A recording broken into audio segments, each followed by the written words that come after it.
Alright guys, welcome back. And in this one, we're actually going to work on the Cummins in this thing.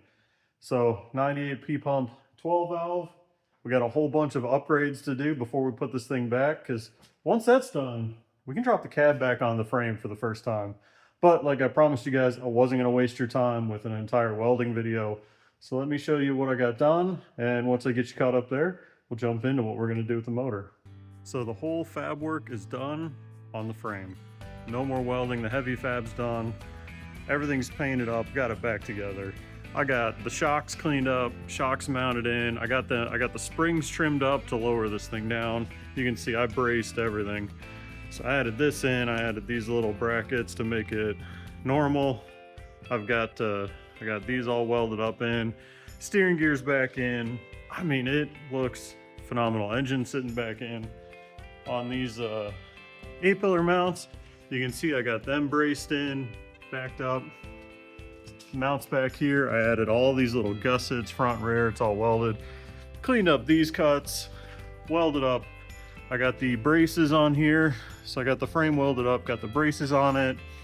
Trans cross member, the radius arms are done. I mean, it was a lot of work, but it's all cleaned up.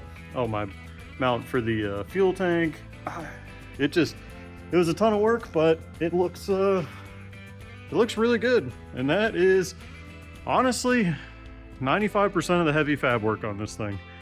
Now we just got to jump into the engine, get that done, and we can make it look like a truck for hopefully the final time. All right, so what do we got to do to this thing? Well, we got to check the killer dowel pin. Seeing as this timing cover is for a propane motor and not a 98 12 valve in a Dodge, I'm guessing it's been fixed because it probably already broke. But that's one thing we got to do. Another thing, for the exhaust brake, you have to put upgraded valve springs on the exhaust valves so you don't float the valves. Really don't want to do that. You tear it up real bad. And I figured while I'm doing that, I might as well do the intake. It's pretty much the same work to do them, so I just bought them all. Because I've also got a governor spring kit for this thing. And I tell you what it is, but I don't know. I ordered it, I don't know, 6-7 months ago when I bought this motor. I don't know if it's a 3000 or a 4000 governor spring kit. One of the two, but that'll give me full fuel all the way to 3000 RPM. I won't start to defuel at 2200, which when I drove that dually back, it had like a 70 mile an hour top speed, 410s, like 30-inch tires and 2200 RPM. Didn't go much faster. I don't plan on spinning it that high. My plan is 3200 max, but I'll do valve springs and I've got governor springs. And then the last thing we got to do is the timing. I've had a 12 valve before. I don't think I've ever mentioned that. And it was one of the early 160 horse P pumps. I loved that thing. It was nothing crazy. Had 215 injectors, some timing, and that was pretty much it. No exhaust brake, no valve springs. So the timing really makes them drive really nice. It makes them snappy with the governor springs and the timing. These things are so snappy and so fun to drive. So we're gonna bump it up. We're gonna go to 16 or 16.5 degrees. I don't know exactly which. It'll probably just be, if it falls on one of them, we'll call it good. But yeah, and I don't know where the stock timing is on this because, as I said, this is not the stock timing cover, so I can't run the CPL and look it up. I did run the numbers on the pump. It is a 215 horse pump. So I have that, so we'll time it out that way. But I think the first thing we got to do is probably strip off this front accessory so we can get this cover off and make sure that the killer dowel pin has been fixed, because the last thing I want to do is grenade this thing. So we'll do that, and then we'll probably do valve springs, save the timing and governor springs for last. But let's get to it. All right, so step one was to get this whole front cover off and get access to it and check the killer dowel pin. And it's very confusing because this is the killer dowel pin right here. It's in there. It's in there, and there's no tab. There should be a tab that comes out of here and covers that hole up to keep it from backing out. So my theory of this thing had destroyed itself, and that's why they put this timing cover on it, I don't know. Maybe that's what happened, but you would think if this happened once, they would put the fix in. So I'm gonna have to make a tab to go over that. But if you look at this nut here, you can see witness marks that the timing's been reset. So I would say this timing cover has been off. I mean, this has been opened up at least, and I mean, it has a CPL for a propane engine. So that's kind of odd. Everything else looks really good. I see no damage to the timing cover, no damage to any of the gears. So that's good. But I do want to make a little tab for that. I mean, it is way back in there. It's not coming out for a long time, but peace of mind, I'll make a little tab to go in there. And yeah, so far, everything looks good. Now I'm going to set this thing to top dead center, and we'll start working on the valve springs. So I got this thing spun around so it's on top dead center, so we should be able to do 1 and 6. Verified all my timing marks. Both the rockers are loose, so I should be able to just take this out, and we'll see what happens. Never done valve springs on a Cummins before, but it shouldn't be any different than any other motor.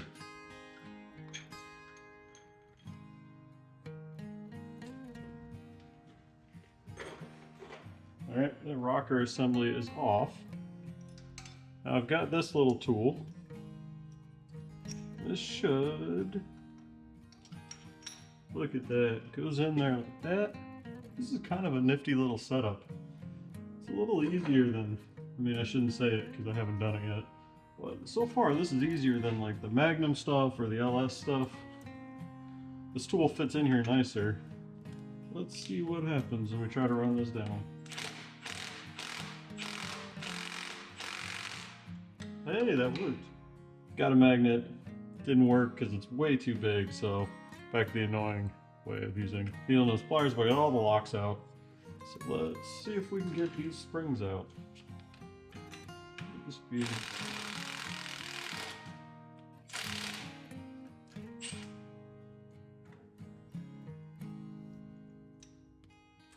Look at that. That is definitely a different spring. It's much shorter.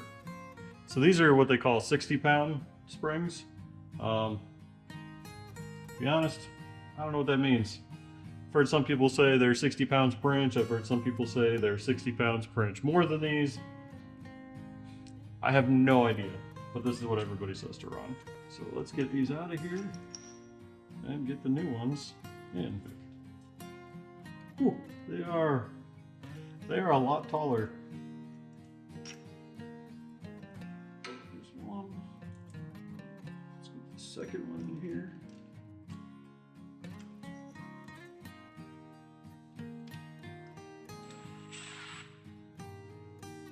Make sure we get them lined up so we don't hit the valve stem.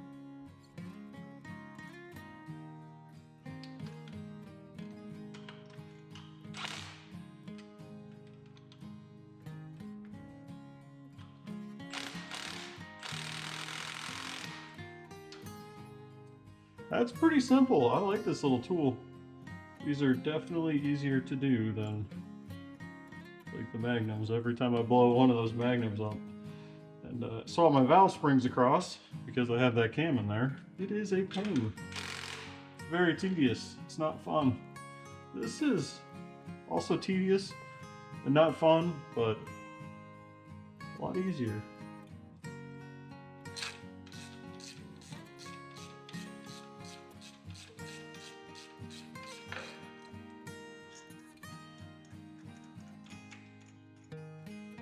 All right, that's in there. Take this out. That's pretty simple. That is not a bad job. This back on.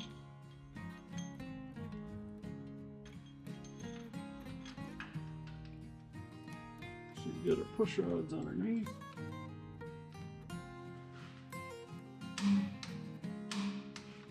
All right, that's torqued. Just need to tighten this one.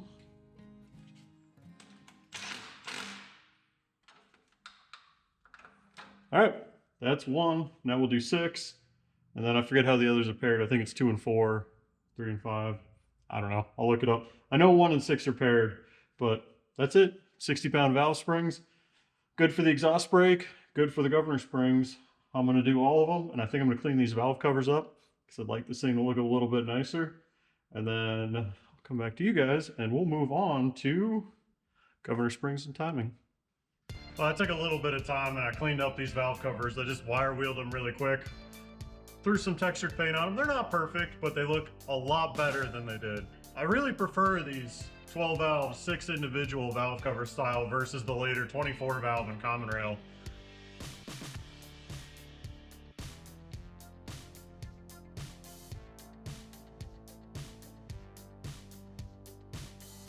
All right, moving on from those beautiful valve covers, we're gonna do the governor springs, which will let this thing actually rev out and make it a lot nicer to drive.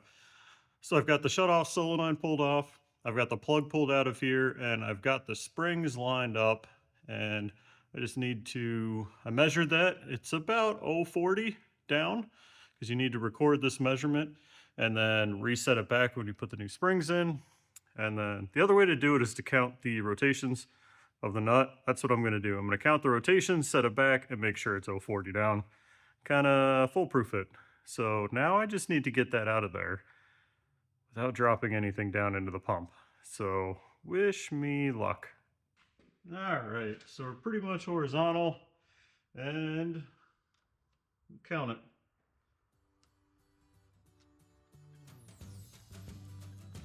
Half a turn. 1 turn. 1.5. 2. Rub it. Put it here. 2.5. 3. 3.5. 4. 1.5. 5. 5.5. 6. Right at 6.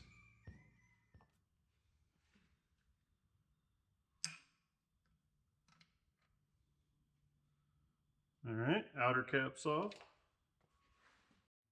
So here's everything I got out of here. And you can see I've just got the idle spring. My problem is way down in the bottom, I can't get those darn shims out. My only magnet is way too thick. So parts run, let me get a pencil magnet to get down in there. And to be fair, directions said you needed one.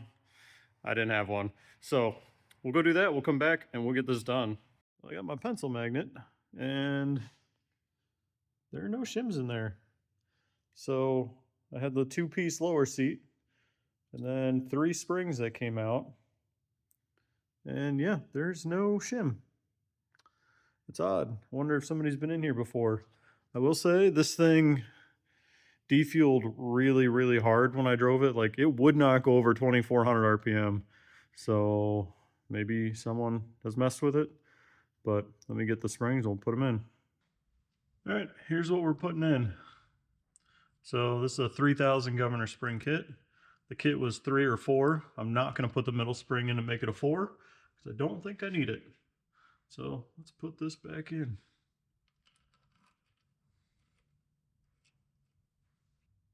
.04. Perfect. I'm just gonna spin it over and do the other one.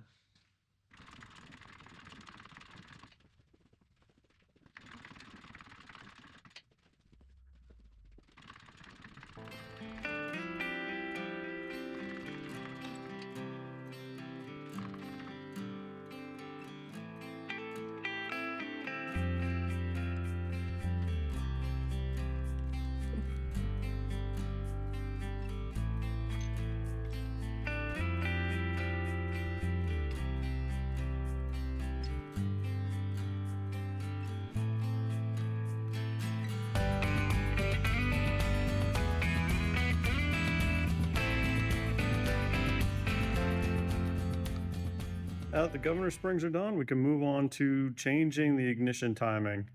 And on a P7100 pump, the way you do that is by indexing this cam gear or this injection pump gear against the cam gear. I don't know what the static timing is on this thing because this CPL number and timing is not right. So it is a 215 pump, so I'm gonna have to go with the, I can't just bump it so many degrees past stock. So I'm not sure. I think a 215 would be like a 13 and a half degree motor. We're gonna go to like 16 and a half. So let's get this thing to top dead center. We'll start working on that. Okay, I've got this thing set up to do the timing. So what I first did was I spun it over to top dead center, and I found where that was, verified it with the timing pin just to make sure. And then I broke this injection pump gear free and popped it off, and I've just put it back on there just a little more than hand tight so I can get that off easier. And what I've done now is I've reversed the engine backwards, watching this dial indicator on number 1. And what you do is you back it off until it stops dropping. Once it stops dropping, then you know that that camshaft is on its base circle, because the way you do this is you measure lift.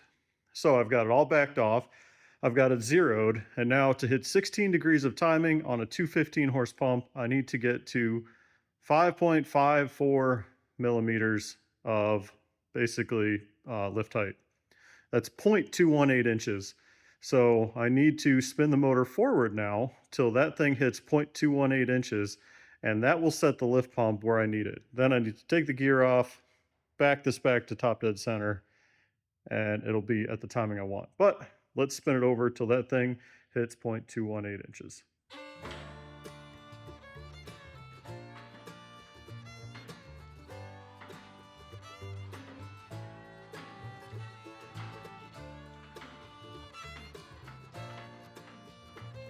One, two, four, it's right here.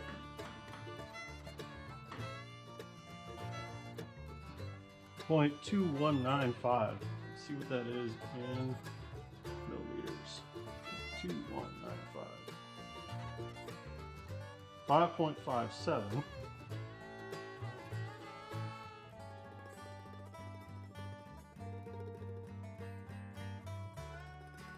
Yeah, so that will work.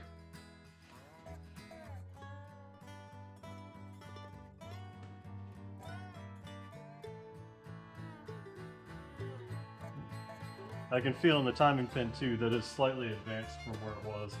The timing pin isn't totally centered up. So this crank gear, or this drive gear should hold that. We can pop this nut off so that works.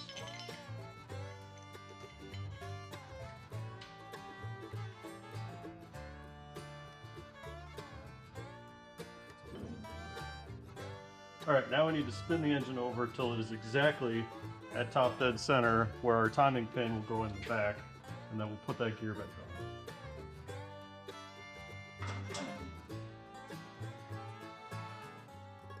It's probably around there.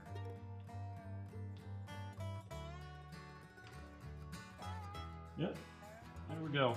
So it didn't take much. Now we need to clean this really, really, really well. If this isn't perfectly clean, that taper won't work and it'll slip. All right, so torque on this thing is 170, so I'm gonna hammer it home with the gun and then we'll put that on it.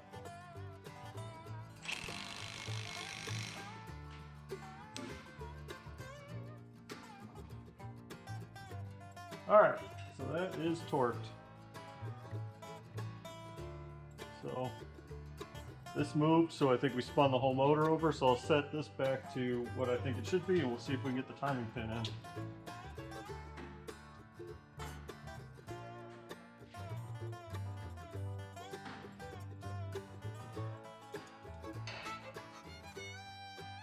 Perfect, 0.218. So our timing is exactly at 16 degrees, which is where I wanted to put it. All right, got my number 1 delivery valve back in. This is all set. I made my killer dowel pin tab. It's kind of a pain because this one actually has a step. I've never seen this style of gear case. It's not the prettiest thing, but that thing's never gonna fall out. So that's fixed, timing set. Now there's one more thing I wanna show you guys before we wrap this up, and that is this hole right here. And this is where the power steering pump goes. And I think I mentioned it before, but because I had to slide the motor mounts front to get the engine back, my power steering pump ran into the engine mount. And because of that, here is what I pulled off. So this is actually a vacuum pump. and then this is the power steering pump. I don't have any need for a vacuum pump. On the Dodges, they use them for the front axle disconnect. Mine is permanently engaged. I don't think I showed you guys that, but you just take it apart, slide the shift collar over, put the C-clip back in. It's a freebie to permanently engage it. Highly recommend it. So I don't need vacuum for that, which means the vacuum lines on the transfer case that run that, they're useless. And on the Dodges, the whole heater core, all the heat, AC, that stuff is run through vacuum. Not this thing. They didn't do that in 1967. So I really have no use for vacuum. But you can't just simply remove the vacuum pump, put the power steering pump back in. But there are some industrial, I'll put it in quotes because I don't really know. But so I found this online on a lot of the Cummins forums. I'm not the guy to figure this out. Is there a part number on here? Yeah, 4988390. And this was I think like a 1600 PSI pump, which is about right for a power steering setup. So let's bolt this in there and see how it fits. I'm kind of curious. This thing is like super cheap. I'm sure it's Chinese. I hope it works. Seems like they work, kind of scares the crap out of me, but let's get it bolted up on there and let's see kind of how it fits in there. Because again, because it is so cheap, I'd like to actually see the gear mesh on the front while I have the timing cover off. Well, that didn't take long. You can't even get this bolt in there. Guessing you're gonna have to run studs with this, which it looks like if I cut this bolt off, I can make it into a stud. So for now, let's just put it on with the bottom bolt and see what happens. Actually, you know what? I'm gonna make a stud and then put it on with the bottom bolt. So it's an M12. I need to get a nut for that. And probably a little bit longer bolt to use for a stud. However, that works. I still need to delete this vacuum line back here. That'll take some cleanup. I'm gonna delete my fuel heater too. Get in here. I'm gonna delete that fuel heater. I don't think I really need it, and it's for potential for leaks, but if I look up here, it's got good engagement. I'm pretty happy with that for the little over $100. I think that's gonna work. And the ports end up in a really nice spot, so it'll take custom lines. But yeah, that's really nice. Hell yeah. This is, let me get it back together because I painted some of this stuff to make it look a little bit nicer. And then we're all done. This thing is turned up. All right, there we go. 12 valve is all turned up, and it should make some good power here and be super reliable. So 3,000 RPM governor springs, 16 degrees of timing, new intake and exhaust valve springs, so we can use that RPM and for the exhaust brake. So, oh yeah, we got the power steering pump in. It's coming along. The next thing we can do is we can actually drop the cab back on for the last time, which is good. It's really exciting because it doesn't look like a truck right now. It looks like a truck when the cab's on. So, yeah, that's exciting. But there's still a lot to go, a lot of plumbing, a lot of wiring, but it's coming. It's really coming. And this thing, I can't wait to drive it. It is going to be an absolute riot with this setup in there. We still have a bunch of pump work to do with tuning the AFC. I've got a fuel plate for it. We'll do that down the road once it's running so we can dial it in. Because my goal is to make this thing not smoky at all. I want it to burn really clean because I want reliability, I want low EGTs, and I want good fuel mileage. So good, clean power is really what I'm going for here. But that was everything that's kind of a pain with the cab on. I mean, those governor springs are kind of tedious. There's a cab in the way, kind of sucks. Trying to lean over, this thing's got 37s, it's really tall, so valve springs are in. But thanks for watching. Come back next time. We're putting the cab on it. This thing's gonna be a real truck again.